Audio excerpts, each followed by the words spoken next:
Alrighty, I've just gotten word that Amagon is ready and willing and able to go, and Stone Clive is ready to bring it to you. So folks, let's get over to Stone Clive and Amagon, the Any Percent Run here at Summer Games Done Quick 2021.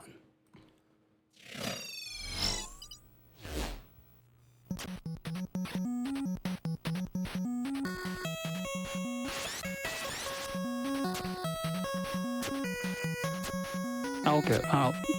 こんばんは。Good evening from Japan. I'm Stone Clive, Japanese speedrunner. I'm gonna be running the Japanese version of Amagon, which is called 突然マッチョマン. I'm glad to play it in SGDQ today, and I will introduce two commentators, Acidic and Teleo. They will help me with my English. That's right. Hello, everyone. My name is Teleo. I'm here to help out Stoneclap today. I'm very excited, and with me is a good friend. Hello, I am AcidicIV. I hope that all of you are doing great. I'm really excited to be here, and I'm even more excited to see this sea of Macho Men. Oh, look at that boat. Oh, yes. All right, well, I think we're ready. So, Acidic, would you please give us a nice countdown? Are we? Oh my god, I thought we had already gone. My fault. 3, 2, 1, go. That's right. Welcome to this crazy island. Look at that boat in the background there, Tilly. Was there a boat back there? I do believe there was. Let's earmark that. We'll come back to that. Okay. So here we are. We're playing Amagon, or Totsuzen Macho Man, which means suddenly Macho Man. We are this marine here, or a little guy here who's been stranded on this island, and we have to make our way out of it. We're going to be at the top of your screen. You see some points and some ammo. There is ammo in this game, believe it or not. And there's a bunch of point drops. Points are very important in this game because that's going to be tied to your health when you are in the Macho Man form.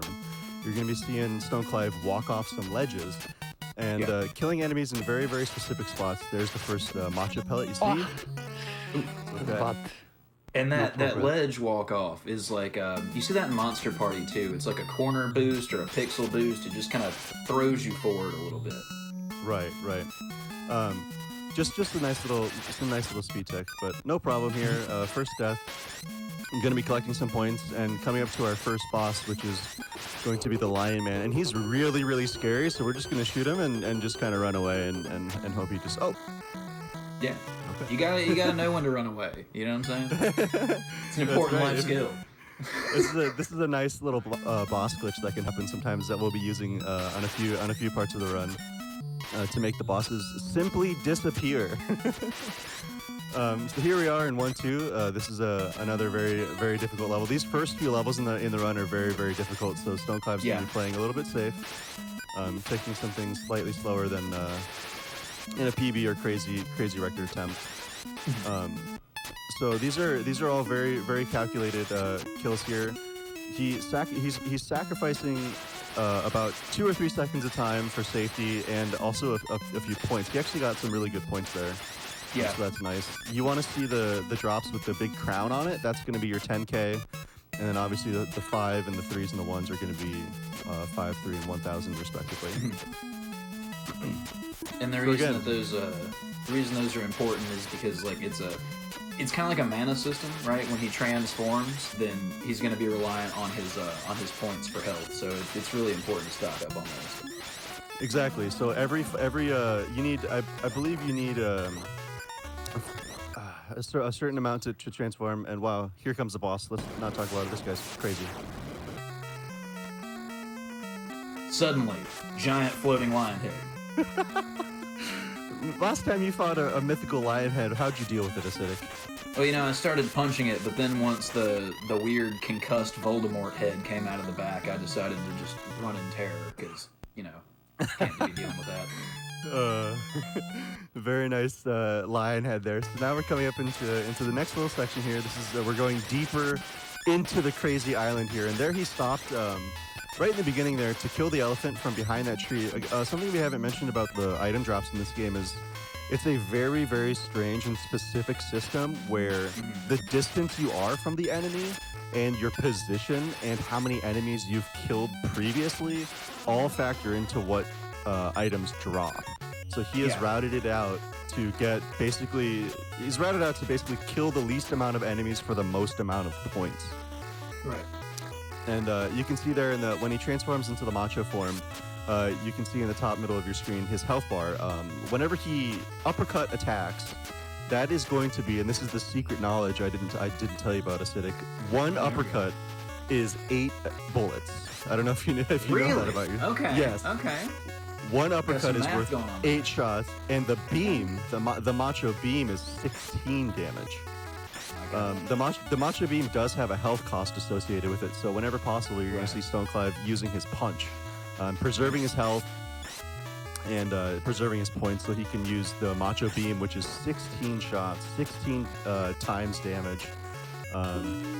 For that was a nice little frog pattern. Those little frogs there have like 4 or 5 different patterns, and some of them are really mean, and that one was a really nice pattern, so that's really good. He's going to be corner boosting off here and staying up in the trees to avoid the mosquitoes and getting ready to come up to this next boss fight here.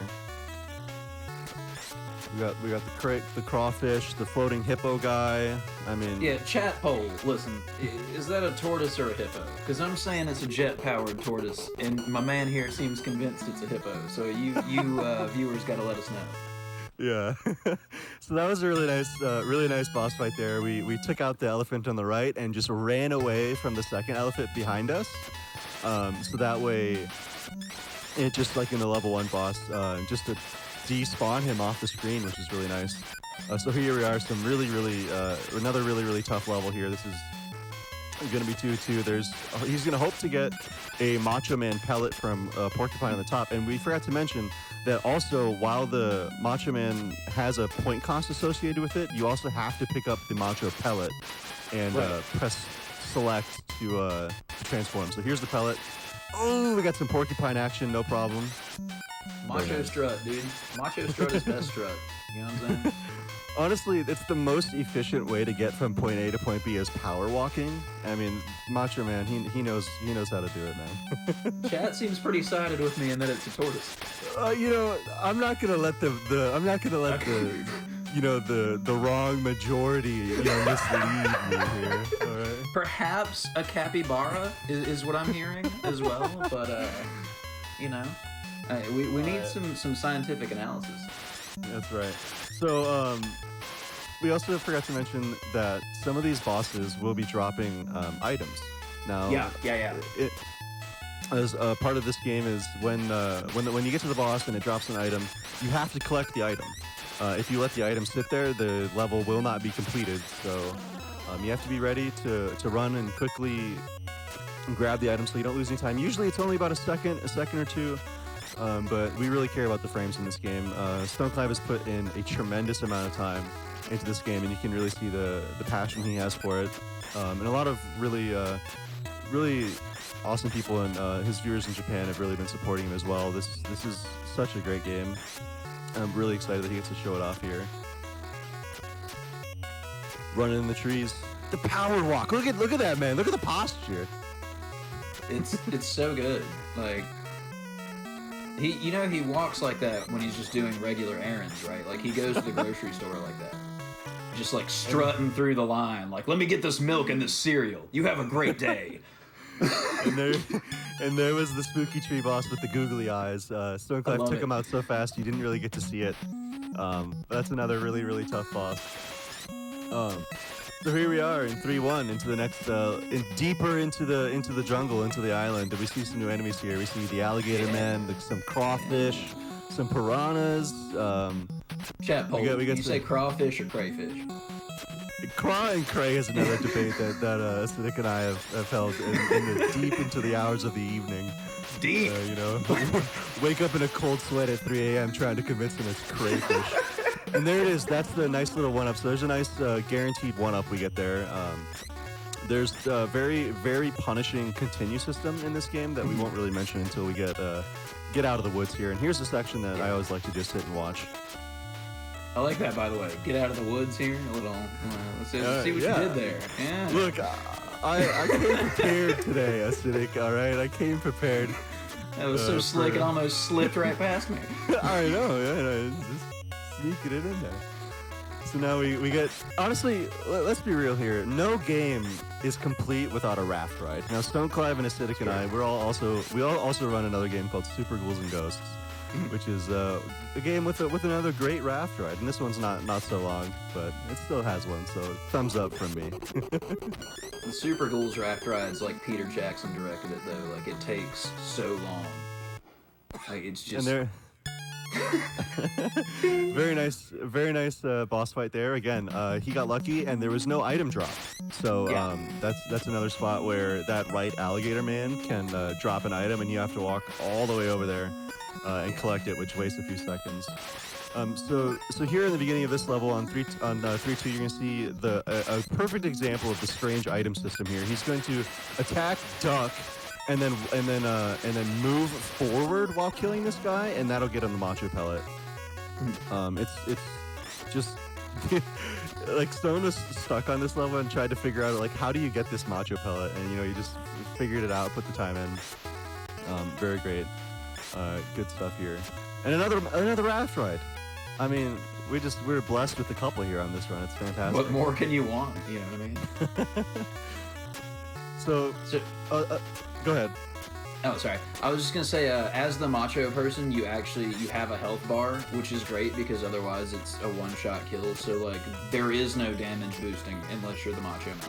There is no taking damage unless you're the macho man. This game in a low percent, or I'd be interested to seeing that. But this game is very, very difficult if you cannot like casually, if you don't know where and when to get the macho pellets. And also like because it's tied to your score, it's also rough when you're playing casually. If you haven't been collecting the score, you're gonna have a very small health bar. And hold on, what's going on? What's this here, Acidic? I love this boss so much. We're gonna just creep it in here. I love the intro. I love the music. I love the way it looks. Like, I love everything about it. And then he just gets wrecked. Disintegrated. Uppercut. like right to the nostril, dude. Again, keep in mind that each one of those uppercuts is 8 regular attacks. So that's why he gets to take him out too. And now that we've made it, Acidic, now that we've made it deep into the jungle, we can talk about the continue system for this game. Now we have one. Now we have one. One of the things that makes this game so difficult is there is no continuing until you make it to 4-1. And this is only also because we're playing the Japanese version. If you're playing the American version, you get nothing. The big Zilcho. We just get. And it's kind of crazy because like it's slightly opposite because generally the Japanese versions of many games will be the more difficult version, but in this case we actually get the continues in the Japanese version, so that's really nice. He's going to be avoiding these guys in the ground. This is a really sketchy section. He's going to want to not kill those guys and just stay in the trees the rest of the time and ride out the end of this level. Really, really nice here. I love that frog run animation. Like they're so confident. Yeah, like they're on a mission. They're stone cold about it. Like they're coming in hot, dude. Oh, stone cold! I see what you did. Ah. Yeah. So now we are in the deepest part of the island here of this crazy island. So we got some spirits floating around. We got some little dragons. We got floating heads that shoot at us. Another really mean mechanic of this game is when you are falling and you land on the ground, there's a slight chance that your bullet will actually slightly curve downwards, which I've seen. I did not know that. Yeah, it's a really, really mean system in this game where if you're falling and you hit the ground, sometimes the bullet will just curve slightly just low enough to miss the guy you want to hit. So, very nice dodge in there. But so far he's gotten. I haven't seen that. Now this is a tough level. He's very precise in his shots in this level and not trying to overshoot because this level has so many enemies. And for some reason this is a very laggy level. So he's playing it nice and safe. And here we get our skeleton bones. Dead out. Sadistic Pillow. No, the only item you have to get is if the boss drops one. Like as far as like have to progress the level. Right. The only item drop required is the boss one. And now this is a nice and easy level. We get a stone pellet drop right away. We get a matcha pellet, and Stone's gonna just cruise on through the level. I have complete faith in him. So if there's any donations here, now would be a perfect time. Perfect. I've got a few here. Benny B with $5 saying, "Thank you, Stone Clive, for awakening my latent childhood memories. I definitely used to rent this back in the day, but I haven't seen it in decades. Rock on." We also have a donation from Locke for $5 saying, "Runner from Japan, donator from Japan. Good luck." And then one last one, Sam with a $1,000 donation. No comment, but thank you, Sam, for the $1,000. Yo, Sam the legend. The legend. Time for one more? Oh, we got time for maybe, if they're that quick, you got about a handful. Yeah. All right. We have C.V. Reynolds with a $50 donation saying, "I actually kind of like Amagon. I don't think it's as bad as people say, and I'm glad to see that Stone Clive is running it here. It's a great Stay game. determined, friends. Donation incentive, bonus game, Paper Mario." All right. Yeah. Got some frog action. Yeah, so this is the dinosaur level here. We have some pterodactyls, some armadillos, some iguanas, and this is a very important discovery that he just found out. This third pack of iguanas, if he takes it out there, that means the boss will be guaranteed to not drop any items, which saves him about a second and a half. That was really nice. Very good.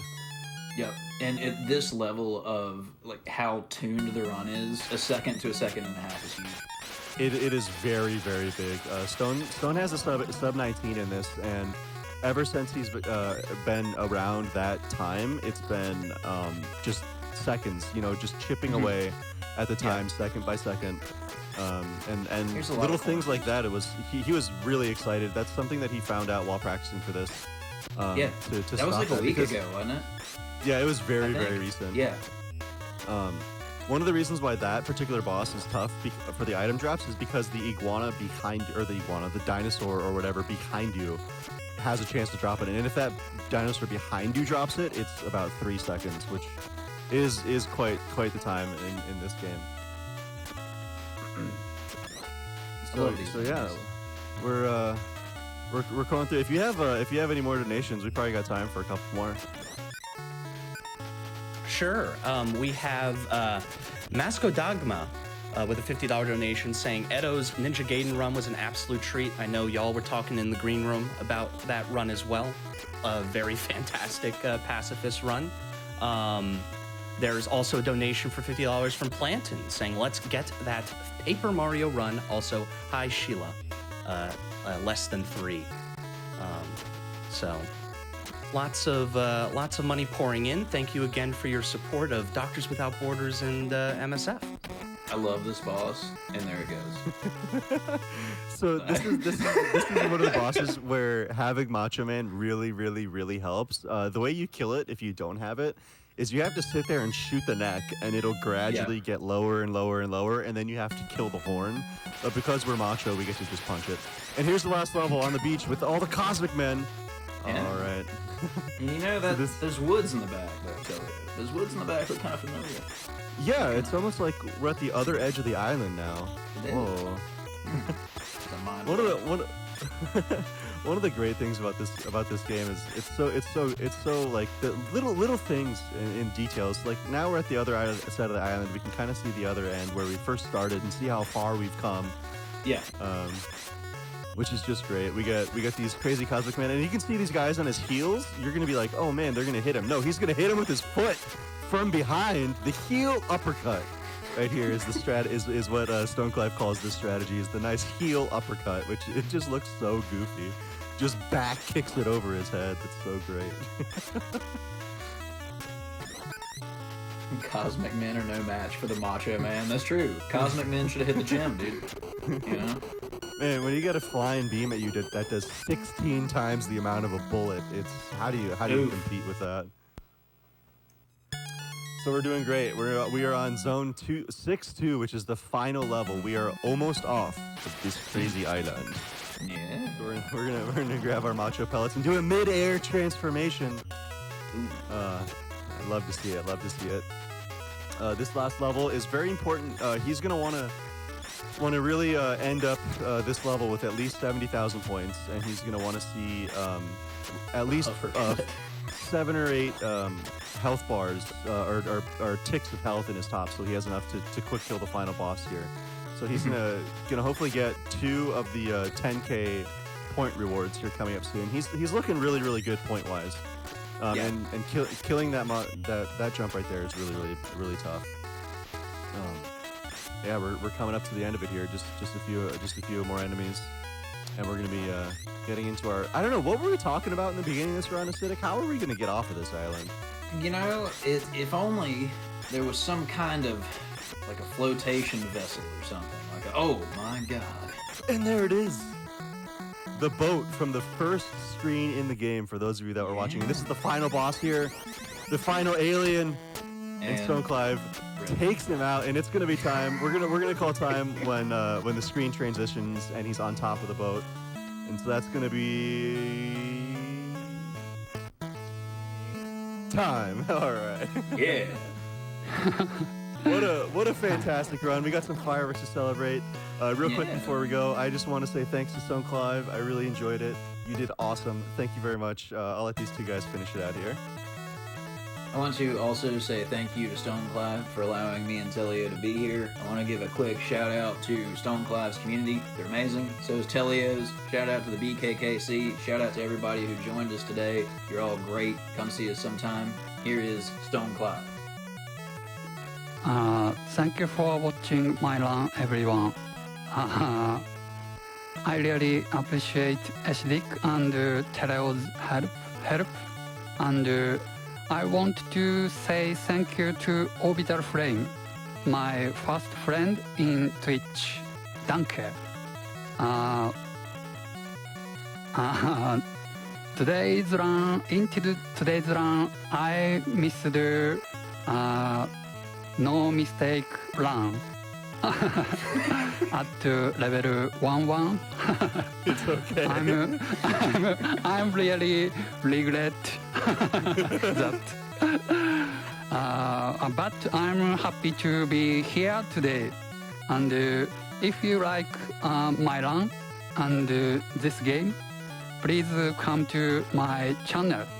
And I will say to you, Welcome to this crazy island. ありがとうございました。Thank you so much.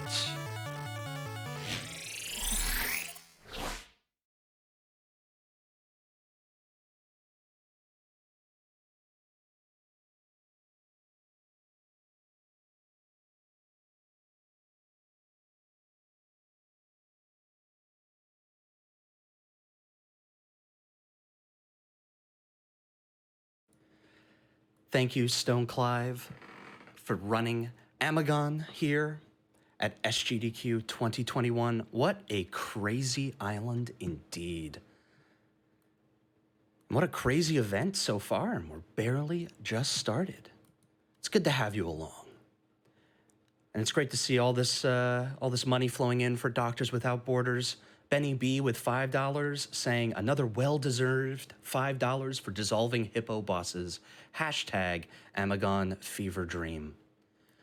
Your boy Grunty donated $10 saying, I desperately need lore for this game. Please explain. I think I just did. It's a crazy island. You gotta get off, and there's buff macho men. Jemins with a $250 donation. No comment, but thank you again for your generosity. DD with a $100 donation saying, donating because I want to see this Paperboy Mario game everyone's been talking about. And since my shift started, we've shot up about $2,500 for that stop and swap Paper Mario incentive. thank you again for your generosity. Thank you so much for being here. Any amount is worth it, but if you can't donate, that's just fine too. Your presence and your energy and your support of these runners and this event is more than enough.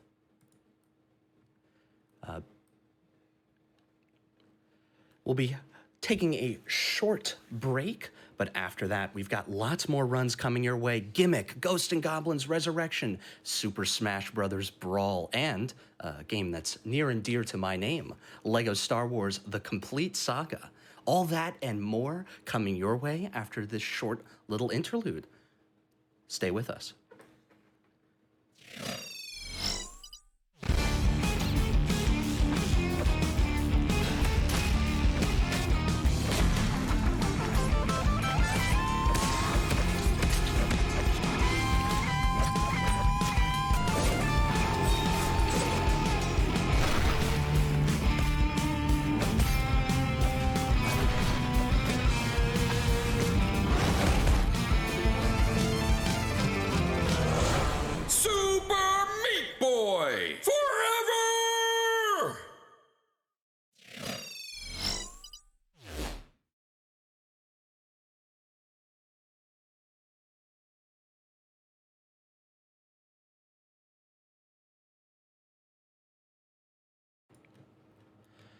We have a $50 donation from Peaches saying, I need more Ocarina of Time in Paper Mario. Let's hit that donation incentive. And I have to agree, JCOG's Stop and Swap run, really fantastic.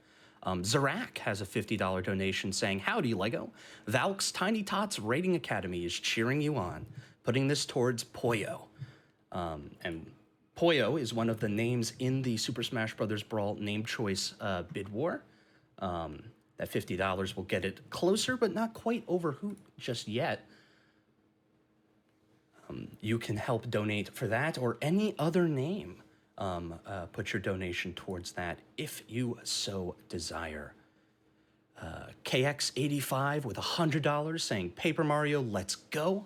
A wonderful week and a wonderful event for a great cause. Keep up the great work. Shout out from France. Well, thank you from France, and thank you for the $100. Theragus with $20 says, watch dozens of GDQs on YouTube in the last months, and I'm so excited to attend GDQ for the first time. Best luck to all the runners out there. Looking forward to the Super Metroid run in a couple days. Yep, and if you're curious about what runs still lie ahead for this marathon, you can go to gamesdonequick.com. The schedule's right there for you.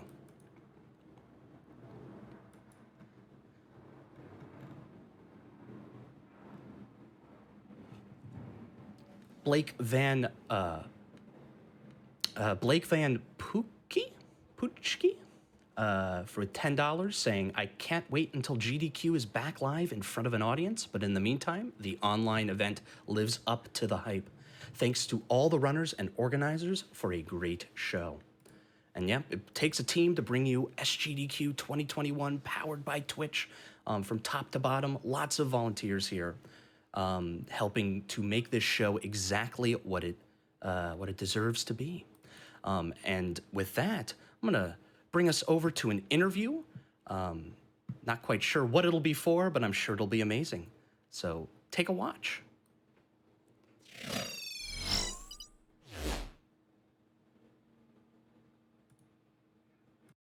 Feasel, you can talk. Hello, everybody. I'm Feasel, and I'm here interviewing the Mexican runner, who will be running Ghosts and Goblins Resurrection coming up soon. Hello, Timar. Thank you for joining us this morning. Hello, Feasel. How are you? Oh, I'm doing great. I'm looking forward to this run, too. So this is Ghosts and Goblins Resurrection, kind of a remake of the original Ghosts and Goblins game. Like, you've obviously played the original, having played all the NES games. Like, how does this kind of compare to running that? Like, what's the difference to you?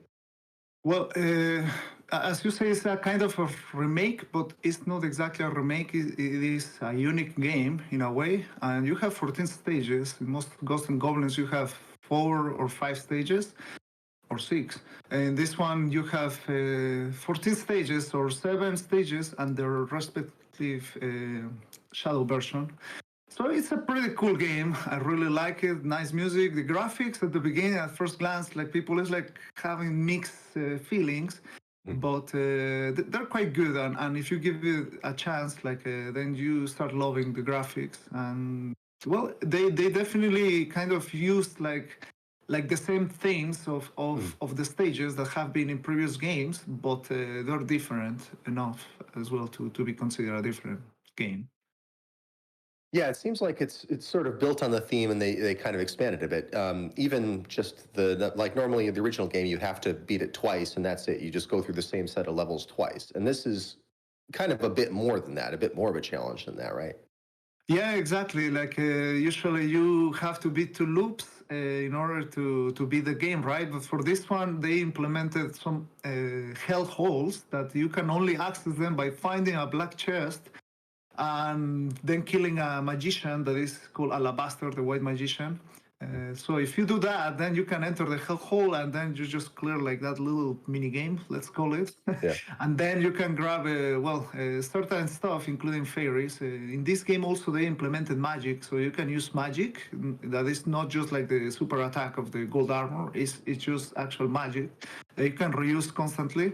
So I think it was pretty cool. It's pretty nice. So you need 17 orbs in order to get that good ending. Once you get them, you can fight the last boss, Lucifer, and then you get the. It has a name like the devil something, or it's always like a devil, the bad guy. Sure. And yeah. But yeah, for the GDQ, it's not gonna be that good ending because the fastest, I believe I have the run, the fastest one that is 1 hour and 20 minutes or so, is quite long compared to the classic Ghost and Goblin. But the one loop, it still shows a lot of the game, and it's really nice. Yeah, so this game just came out earlier this year, only a couple of months ago. Were you running this game from the very start? And if so, what was that like trying to speedrun a game that like literally there was no speed tech for yet? Well, I'm quite good at not having info about a game I'm playing and beating the game. So one of the things is my strongest that. That's why, like, whenever a game comes out and I put my mind to it, I can get world record times like almost immediately because I see strats sometimes where no one really needs to show me strats. But having said that, like this game shines because it's extremely difficult. Like I have played all the other games. Well, sadly, I couldn't beat like stage 6 of the original arcade of Ghosts and Goblins. It was just I just couldn't do it. But other than that, like all the other Ghosts and Goblins games are easier, I will say, than this particular one playing Legend mode. Like it's just like a bunch of enemies everywhere, and I heard that the incentive got met. So Legend mode is definitely there you go. A very scary, not marathon-friendly way to play the game. But at the same time, like for the only few handful of people who have tried the game, like they know how hard is Legend mode, and you know, I really hope to show it properly. So at the beginning, I was just playing the game, having fun, beating the game one loop. Then the second loop, of course, I didn't get the good ending. Then we start like an online community sorting out like what to do to get the good ending, right? Because we were just not getting it. So at the end, well, it was figured out. So yeah, the black holes, the 17 orbs, and then boom. Finally, I got the ending. Then I was going for certain fairies that you have that is like a currency in a mana tree, the umbral tree.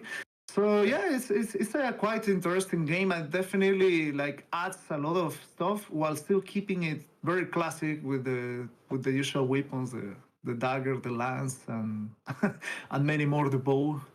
Right. Those classic weapons everyone is looking for.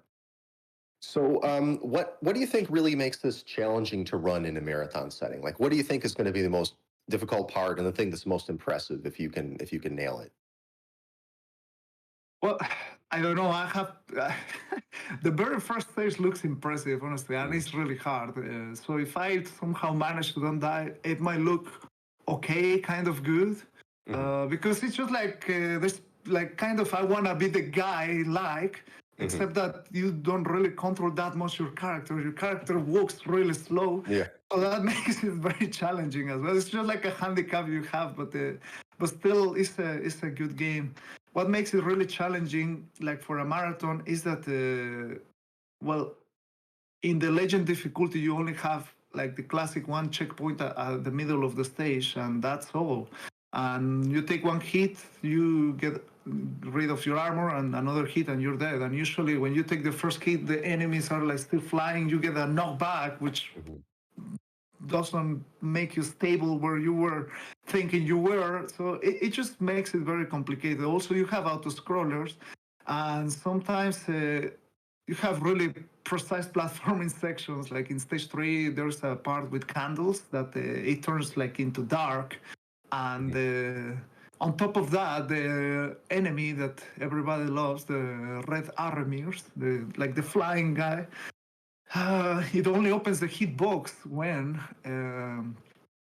it's charging at you. So it's almost impossible to kill it like in a normal way without using magic. So and also there are like flames that if you blow off, like a dark version of the red armor is gonna show up and it's pretty much gonna kill you. So yeah, that makes it very challenging. And one death, like you lose 2 minutes, 1 minute, 3 minutes, 4, depending on where exactly you die on the stage. So if I die, I wanna die close to a checkpoint or at the beginning of the stage. Yeah. Well, hopefully that won't be an issue. That's not even going to come up, and we're going to forget we even talked about the consequences of mistakes here. Yeah, yeah. All right. Well, that's all the time we have. I want to thank you very much for talking with me today, and I wish you the best of luck on your run. Yeah, thank you so much. Looking forward for people watching the run, and hopefully, yeah, will be amazing. Oh, I'm sure it will be.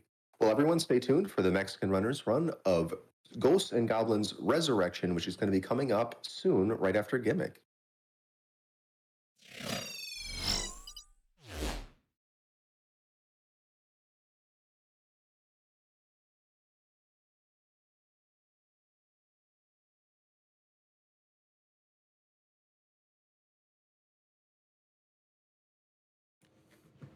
Thank you, Mexican Runner, for that interview.